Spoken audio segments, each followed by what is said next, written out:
Hi friends, ఈరోజు సొరకాయ ఆవు పెట్టిన కూర నేర్చుకుందామండి. మా ఆడపడుచు చూపిస్తున్నారు చేసి.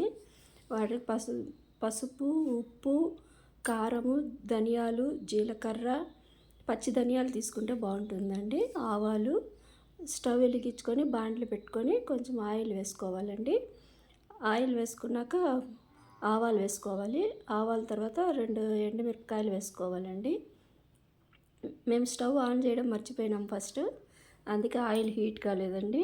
మళ్ళీ ఆవాలు, ఎండుమిర్చి వేసుకొని అది ఉడికే లోపల, ఫ్రై అయ్యే లోపల ఒక మిక్సీ జార్లో వేరుశనక్కాయలు, ఆవాలు, ధనియాలు, పచ్చి ధనియాలు తీసుకుంటే బాగుంటుందండి. నాకు ధనియాలు లేవు, అందుకని పొడి తీసుకున్నాను. ఈ లోపల ఇక్కడ ఆవాలు చిటపట అన్నాయండి, అందుకని సొరకాయ ముక్కలు వేసేసినాము. దాంట్లో కొంచెం పసుపు వేసి కలబెట్టేసి మూత పెట్టాలండి. ఇప్పుడే ఉప్పు వేయకూడదు, ఉప్పు వేస్తే తొందరగా ఉడకవండి ముక్కలు. కొంతసేపు తర్వాత వేసుకోవాలి. ఆ లోపల మనం మిక్సీకి రెడీ చేసుకుందామండి. కారం అవన్నీ వేసి మనం మిక్సీ చేసుకోవాలి, పేస్ట్ లాగా చేసుకోవాలండి. కొంచెం నీళ్ళు ఎక్కువైనా కూడా ఏం పర్వాలేదు, మరీ ఎక్కువ కాకుండా చూసుకోండి. ఇప్పుడు ఉప్పు వేసి ఉడకపెట్టేసి దాన్ని మనం ఒక గిన్నెలోకి తీసుకోవాలండి.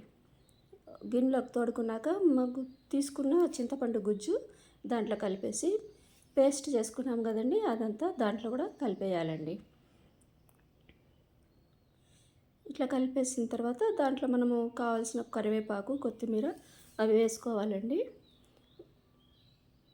ఇది అన్నంలోకి, చపాతీలోకి, పూరీలోకి అన్నిటికీ బాగుంటుందండి. నచ్చితే లైక్ చేయండి. బాయ్.